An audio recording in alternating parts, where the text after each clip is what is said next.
The most important thing, when starting with Stoicism, understand before you fix. Have you ever tried to fix a machine without knowing how it works? I once tried fixing my old computer when it wouldn't start. I opened it up, touched everything, and made it worse. It taught me something important. If you don't understand how something works, trying to fix it only creates more problems. We often do the same thing with ourselves. We try to fix who we are, be calmer, stronger, better, without understanding what's really going on inside. 1. Don't rush to fix if you don't understand yet. We want to be less angry, less anxious, more confident. But have you ever asked yourself, who exactly am I trying to fix? What's actually happening inside me? Stoicism doesn't start with force or perfection. It starts with understanding. When you feel angry, pause and ask, why am I angry? What is this really about? Sometimes the real reason is much deeper than the surface. 2. The ego.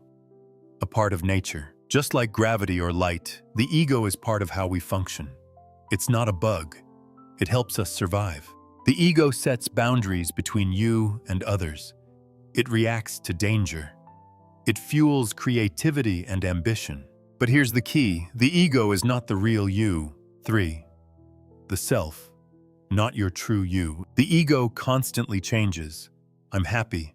I'm upset. I'm right. I'm wrong. These are just ego statements, not your true nature. You are the observer.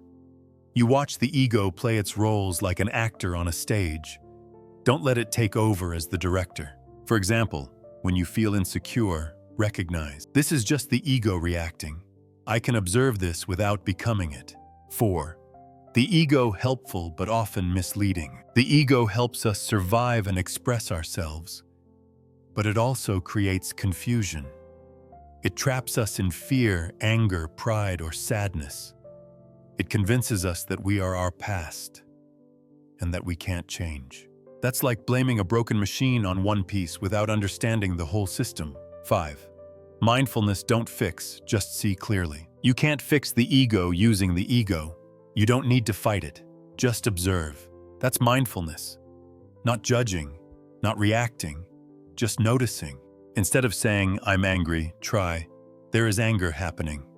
This small shift changes everything. 6. You don't need to become someone else. Trying to fix yourself on the surface doesn't last. Suppressing emotions only buries them deeper. Instead, observe the root. See clearly. Emotions come and go. The ego keeps shifting, but you, the observer, remain calm and steady. When anxiety shows up, ask, where is this coming from? What is it protecting? And gently accept it, instead of being controlled by it. 7. This journey takes time, and you're not alone. You don't have to figure it all out today. Start small. Take a deep breath. Notice how you feel. Observe without rushing to react. That's the first step toward inner freedom.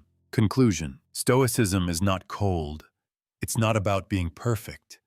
It's about seeing clearly yourself and the world. Not to control everything, but to stop being swept away by every storm inside you. Understand before you fix. Understand so you don't need to fix. Understand to live, not just survive. If this message speaks to you, share it with someone who may also be searching. It might help them see beyond their ego and find the sky within. Wishing you a gentle and meaningful journey.